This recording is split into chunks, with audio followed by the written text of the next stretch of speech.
우리는 기독교 교리에 대하여 몇 시간을 살펴보았습니다. 그러나 대개의 경우 인간이 먼저 믿은 것이 아니라 그 전에 하나님께서 먼저 선택하시는 은혜의 필연성을 설교할 때 아니 내가 믿었지, 내가 나왔지 이런 생각들이 잦아들게 된다는 것이죠. 오늘의 시대에만 그러한 것이 아닙니다. 예수님의 때에도 그러했다 하는 것입니다. 진리요 하나님이신 그분이 오셔서 말씀을 하셨을지라도 우리 인간의 심성은 항상 그에 대한 분노를 말이 안 됩니다. 이런 행동을 보였다는 것이죠. 오늘 본문 41절로 42절의 말씀을 보면 자기가 하늘에서 내려온 떡이라 하심으로 유대인들이 예수에 대하여 수근거려 이르되 이는 요셉의 아들 예수가 아니냐. 그 부모를 우리가 아는데 자기가 지금 어찌하여 하늘에서 내려왔다 하느냐. 예수님의 이 말씀에 유대인들의 첫 반응은 예수님의 말씀에 대하여 수근거렸다. 여기서 수근거린 것은 거부감을 나타낸다는 것을 암시하는 겁니다. 그러니까 이런 것이에요. 저 예수가 지금 말한 건 말도 안 돼. 아니 지금 어떻게 하늘에서 내려온 산떡이야. 사람들은 그러한 반응들을 보이는 것입니다. 그래서 오늘 우리들은 언제나 어떻게 주여 나에게 들을 마음을 주옵소서. 어떤 가르침에 대하여 분개하거나 반감을 가질 때 군중석에서 무질서하게 일어나는 소리가 바로 수근거림입니다. 예수님의 가르침에 대한 유대인들의 태도가 그러했다 하는 것입니다. 유대인들의 반론이 예수님의 가르침을 직접적으로 비판하기에는 예수님의 가르침이 일관성이 있었고 충분하게 실제적 증언이셨습니다. 그래서 그들은 예수님의 가르침을 1차적 공격 대상으로 삼은 것이 아니라 인격적 차원에서 예수님을 공격했던 것입니다. 42절에 이는 요셉의 아들 예수가 아니냐. 그 부모를 우리가 아는데 자기가 지금 어찌하여 하늘에서 내려왔다 하느냐. 이 말을 어떤 의미에서 한 것입니까? 요셉은 누구였죠? 목수였어요. 그러니까 예수라고 하는 저는 목수의 아들이 아니냐. 성경에 랍비, 율법사가 나오고 서기관이 나오죠. 그들만이 그를 알았다는 거예요. 대다수의 사람들은 히브리어를 몰랐어요. 그래서 예수님 당시에 저들이 사용하고 있었던 것은 히브리어가 아니라 아람어였어요. 이는 요셉의 아들 예수가 아니냐. 저는 목수의 아들이 아니야. 일자 무식쟁이야. 그러니까 저에게서 무슨 선한 말이 나오겠느냐. 무슨 학식이 있는 말이 나오겠느냐. 그러니까 들을 것이 없어. 예수를 무시하는 말이었다 하는 것이에요. 아주 얕잡아 본 것이지요. 우리 인간은 너 나 할 것 없이 내게 대하여 인신공격 또 비난을 할 때 참지 못하는 것이 우리 인간의 본성이에요. 그러나 예수님께서는 개인적인 차원에서 자신을 방어하는 대답을 하시지 아니하셨습니다. 예수님께서는 그렇게 하시기보다 자신의 가르침으로 돌아가 그것을 다시 말씀해 주시고 마지막 때에 대한 교훈을 말씀하셨습니다. 그 교리들을 내포하고 있는 구절들은 이렇게 기록되어져 있습니다. 44절로 47절입니다. 나를 보내신 아버지께서 이끌지 아니하시면 아무도 내게 올 수 없으니 오는 그가 내가 마지막 날에 다시 살리리라. 이는 아버지를 본 자가 있는 것이 아니니라. 오직 하나님에게서 온 자만 아버지를 보았느니라. 진실로 진실로 너에게 이르노니 믿는 자는 영생을 가졌나니. 아멘. 이 말씀을 한 번에 살펴보아야 할 필요성이 있습니다. 먼저 예수님께서는 앞에서 말씀하셨던 것을 더욱 강조하여 말씀하십니다. 36절로 37절 말씀을 보면 너희는 나를 보고도 믿지 아니하는도다 하였느니라. 아버지께서 내게 주시는 자는 다 내게로 올 것이라고 하셨습니다. 이 말씀은 하나님 편에서 특별하게 그 사람을 위하여 선취적으로 행동하지 아니하면 세상에 그 어느 누구라도 예수께 나올 수 없다는 말씀입니다. 그러나 이제 한층 더 적극적으로 말씀하셔서 44절이죠. 나를 보내신 아버지께서 이끌지 아니하시면 아무도 내게 올 수 없다라고 아주 못 박아 말씀하셨습니다. 그러니까 예수 그리스도께 나오는 자는 다 아버지 하나님이 이끌어 주셨다. 그런데 여기서 예수님께서 가르치시는 이 선택 교리를 그대로 받아들이려 하는 사람들과 이성과 지성에 의한 합리성을 기반으로 하여 이 교리를 거부하는 사람들 사이에 심한 논쟁이 벌어져 왔었습니다. 합리주의적인 사람들의 주장은 이런 것입니다. 인간이 부패하였다 하였을지라도 선과 악을 구별도 하지 못하느냐. 그리고 하나님께서 선택하여 믿게 되었다면 인간의 의지는 무엇인가? 우리는 의지도 없어? 이런 것이지요. 이 문제에 대한 논쟁은 4세기에 어거스틴과 펠라기우스의 논쟁으로 시작하여 칼빈과 알미니우스, 그리고 루터와 에라스무스, 그 외에도 인본적인 철학과 이성이 발달할수록 더욱 반론은 거세지게 되어질 것입니다. 신앙의 지식의 유익을 얻기 위하여 루터와 에라스무스의 논쟁을 한번 살펴보도록 하겠습니다. 에라스무스는 그 당시에 최고의 로마 교회의 신학자였습니다. 로마 교회는 믿음과 사랑의 관계를 사랑이 믿음을 형성한다라고 했으면 다 인본적으로 인간으로부터 출발하는 거예요. 우리는 하나님으로부터 출발을 해야 됩니다. 우리는 이렇게 말을 해야 합니다. 믿음이 사랑을 낳는다. 이것이 옳은 표현입니다. 즉 인간의 행위를 선하게 하는 것은 오직 하나님을 믿는 믿음뿐이다 하는 것입니다. 이를 다른 말로 표현하면 믿음이란 선행 가운데 나타난 신적 본성이라 할 수 있는 것입니다. 크리스찬의 생활에 대해 논할 때 믿음과 사랑은 동전의 양면과 같습니다. 믿음과 사랑은 서로 별개의 것이라기보다는 믿음은 사랑 안에서 형태를 이루고 사랑이 진정한 의미에서 사랑이 되는 것은 믿음을 통해서 이루어진다 하는 것입니다. 루터와 에라스무스의 관계에서 에라스무스는 우리 인간의 자유의지를 아주 강조하여 이렇게 말했습니다. 인간에게는 은혜를 받아들이거나 거부할 수 있는 능력이 있다. 그리하여 인간이 영적으로 전적으로 부패하였다는 것을 반대한 것이요.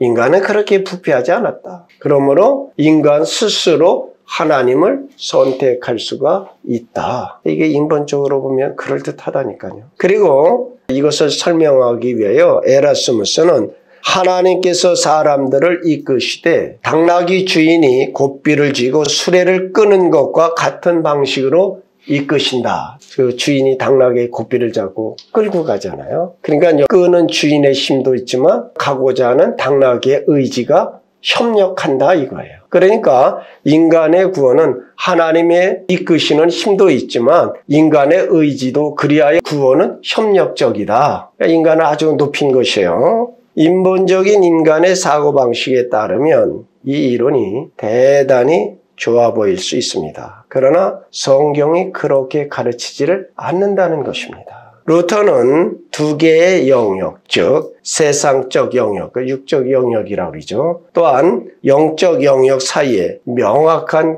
구분을 두었어요. 그리고 이성의 지배하에 있으며 필연적으로 인간은 자유의지를 가진다. 그러니까 직업을 선택한다든지 학업을 선택하든지 우리 의지가 있잖아요. 그러나 믿음과 영적 영역에서는 인간의 자유의지를 가질 수가 없다. 이렇게 말을 했어요.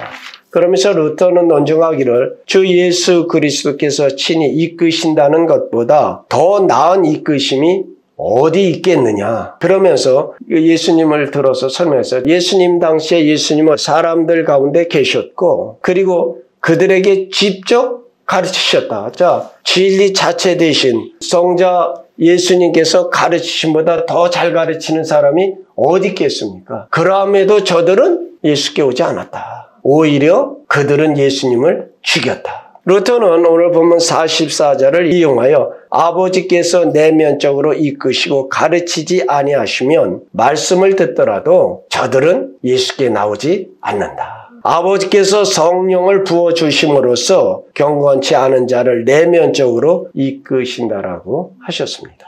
이와 같이 성령으로 내면적으로 이끄실 때 이를 우리가 신학적인 용어로 유효적 부르심이라고 하는 거예요. 이 유효적 부르심이 있을 때 외면적인 이끄심보다는 성령의 조명에 의해서 그리스도가 밝혀지고 그로 인하여 인간은 기쁜 환희를 느끼며 예수 그리스도에게 사로잡히게 되어지는 것입니다. 하나님께서 말씀하시고 가르치시고 이끄실 때 인간은 스스로 내다름치고 추구하기보다는 사로잡혀 수동적이 된다 이렇게 말을 했어요. 에라스무스의 주장을 반격하는 루터의 가장 중요한 말은 바로 수동적이라는 말입니다. 에베소서 2장 1절에 보면 예수 그리스도께서 허물과 죄로 죽었던 너희를 살리셨다라고 하십니다. 인간은 영적으로 죽었기에 수동적이고 활동하지 못한다 하는 것입니다. 죽은 사람이 무엇을 선택할 수 있겠어요? 그러나 44절에는 이 진리보다 더한 사상이 있습니다. 곧 인간은 심성적으로 하나님의 일을 적극적으로 항거한다는 점입니다. 수동적일 뿐만 아니라 완고까지 한 것이 우리 인간이라 하는 것입니다.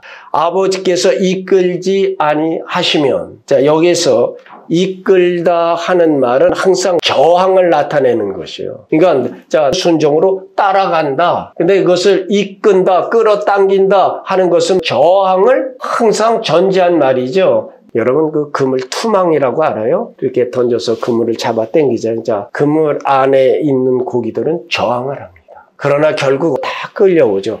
바로 이게 이끈다는 말이에요.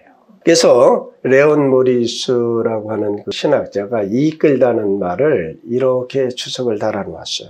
이끌다라는 동사가 신약에 쓰여진 경우 그 말이 함의하고 있는 저항이 성공적인 경우가 한 번도 없었다 하면서 그 끄는 힘이 항상 이긴다라고 했습니다.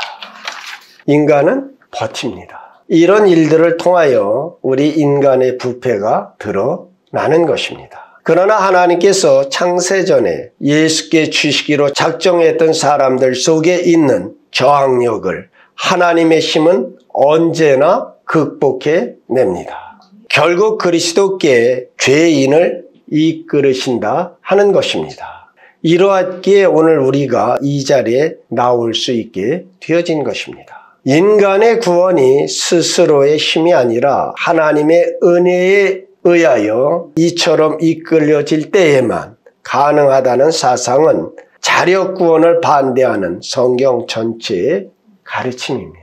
그래서 이것을 우리가 말하는 불가항력적 은혜이다. 그러니까 인간이 아무리 항거하여도 하나님의 은혜를 거부할 수 없는, 그러니까 전능하신 하나님의 힘에 의하여 결국 예수 믿게 되어진다. 투망 안에 갇힌 고기가 아무리 저항을 해도 결국은 끌려 나온다. 오늘 저와 여러분이 그 중에 한 사람임을 믿고 감사하시기 바랍니다. 예수님께서 이 시점에서 자신의 가르침을 뒷받침하는 증거로 두 가지의 요점을 제시해 주셨습니다. 첫째는 성경을 들어 증거하셨습니다. 오늘 보면 45절 상반절에 선지자의 글에 그들이 다 하나님의 가르치심을 받으리라고 말씀하십니다. 요한복음에 나타난 대로 하면 그 인용의 말씀에 그들이 다 하나님의 가르치심을 받으리라. 또 여기서 기발한 사람들이 있어요. 그들이 다 여기 다라고 그러지 않았느냐? 그러니까 세상 모든 사람들이 다 가르침을 받을 것이다. 알미니안들이 그리는 거예요. 그 자신들의 결의에 따라 예수님을 선택할 수 있다. 우리가 이 말씀만 보면 뭐 그럴듯해요. 그러나 이 말씀은 이사야 54장 13절을 인용하신 겁니다. 이사야 54장 13절은 이렇게 말씀을 합니다. 내 모든 자녀는 여호와의 교훈을 받을 것이니.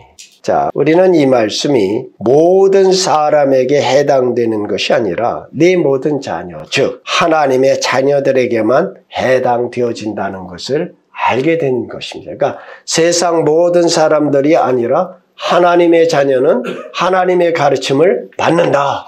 두 번째로 예수님께서는 이 진리가 체험으로도 확증됨을 보여줍니다. 그것이 45절 하반절이죠. 아버지께서 듣고 배운 사람마다 내게로 오느니라. 자, 여러분 우리가 이렇게 생각해야 돼요. 수학이 없으면 공부하기가 참 수월해질 거예요. 근데 왜 그렇게 가르치느냐? 이해력을 돕기 위해서 그런 것이에요. 그러니까 학식이 많이 쌓은 사람들은 경험하지를 않았을지라도 이해력이 많아져서 누가 무슨 말을 하면 빨리빨리 알아들어요. 그래서 우리가 말하다가 정 안 통하면 저 무식한 거 그랬잖아요. 그러니까 세상의 많은 학박사들에게 가서 예수의 이 진리를 가르치더라도 전혀 완고하여 알지도 깨닫지도 못하고 거부하는 경우들이 비일비재해요. 근데 반대로 학식도 적고 지식이 적급한 사람에 가서 예수의 복음을 전하는데 그것을 이해하고 예수를 믿는 경우들도 상당히 많다는 것이죠. 그럼 이 차이가 무엇인가? 아니, 세상의 학박사도 이해를 하지 못하고 거부하였는데 정부식한 사람은 어떻게 예수를 믿게 되었는가? 하나님의 은혜가 하는 것이죠. 아버지께 듣고 배운 사람마다 내게로 오느니라. 아무리 귀가 있어도 하나님께서 그 길을 열어주시고 진리의 말씀을 들려주시지 아니하시면 사람이 예수께 나올 수 없다 하는 것입니다. 그러나 아버지께서 듣고 배운 사람은 예수님께 나오게 되어집니다. 끝으로 예수님께서는 선택하시는 하나님의 은혜의 필연성에 관하여 다시 말씀해 주십니다. 이게 47절이죠. 진실로 진실로 너희에게 이르노니 믿는 자는 영생을 가졌나니. 많은 우리 크리스찬들이 먼저 믿어야 하고 믿은 다음에 믿음의 결과로 영생을 얻게 되어진다고들 말합니다. 그러나 그런 식으로 영생을 믿음의 산물로 생각을 한다면 그리스도의 모든 교훈들과 충돌되어진다 하는 것입니다. 47절은 앞에서 가르치신 모든 교훈의 요약이라고 할 수가 있습니다. 자, 우리 다 같이 아주 살벌한 전쟁터로 가봅시다. 돌격을 하는데 적진에서 포격을 가하고 비행기가 와서 폭탄을 투하면 어떻게 되겠습니까? 살기 위해서 다 땅에 엎드리지 않겠어요? 잠잠해질 때까지. 그래서 이제 폭격이 멈추고 비행기가 물러갔을 때 지휘관이 말을 하죠. 자, 일어나 전진하라. 그 명령을 듣고 병사들이 일어나 진격을 하겠지요. 그러나 그 폭격에 죽은 시체들은 일어나지 못하지요. 진격하는 병사들은 어떻게 해서 진격할 수 있느냐 하는 겁니다. 살아있기 때문에. 내가 살아있기 때문에 그 음성을 듣고 진격을 하는 것이지 시체는 일어날 수가 없어요. 자, 그럼 여러분 중요한 거 있죠. 그들이 일어난 것은 그 일어나라고 하는 말이 저들을 살게 한 것입니까? 살아있기에 일어나서 전진하는 것입니까? 말할 것도 없죠. 살아있기에 일어나서 전진을 한 것이지 같은 방식으로 예수를 믿는 사람이 있다면 그가 이미 영생을 가졌기 때문에 믿게 되어진 것이에요. 하나님이 먼저 우리를 거듭나게 하셨다. 먼저 역사하셨다. 그래야 그 음성을 듣고 나오는 것이다. 내가 한 것이에요. 하나님이 하신 거예요. 그래서 믿음은 항상 하나님이 선취적인 행위이시다. 믿는 결과로 영생을 얻게 되는 것이 아니라 영생이 있기에 믿는 것입니다. 제가 늘 하는 말이 있죠. 우리는 구원받았기에 예수님을 믿는 것입니다. 구원받기 위하여 예수를 믿는 것이 아니라 구원받았기에 예수 믿는 것입니다. 예. 우리의 문제는 이것입니다. 성경이 말씀하는 전능하신 하나님이 우리의 하나님이 되실 것이냐, 아니면 우리가 바라보는 우리의 시야에 맞춰진 문제로 머물게 할 것이냐 하는 것입니다. 언제나 내가 생각하고 이성과 합리성에 맞춘 하나님이 아닌 성경에 계시된 그 하나님을, 전능하시고 전지하신 하나님을 믿어야 하는 겁니다. 아브라함의 하나님, 모세의 하나님, 엘리야의 하나님, 베드로의 하나님, 바울의 하나님, 오거스틴의 하나님, 루터와 칼빈의 하나님, 셀 수 없이 많은 사람들의 하나님, 성경에 계시된 하나님을 저와 여러분의 하나님으로 섬기시기를 바랍니다. 그리고 그들과 함께 구원의 문제에 있어서 처음부터 끝까지 모든 권능과 위엄과 존귀와 영광을 오직 하나님께 돌리시는 신앙에 견고 있으시는 복된 성도들이 다 되어지시기를 우리 주 예수 그리스도의 이름으로 축원드립니다. 네, 기도하십니다.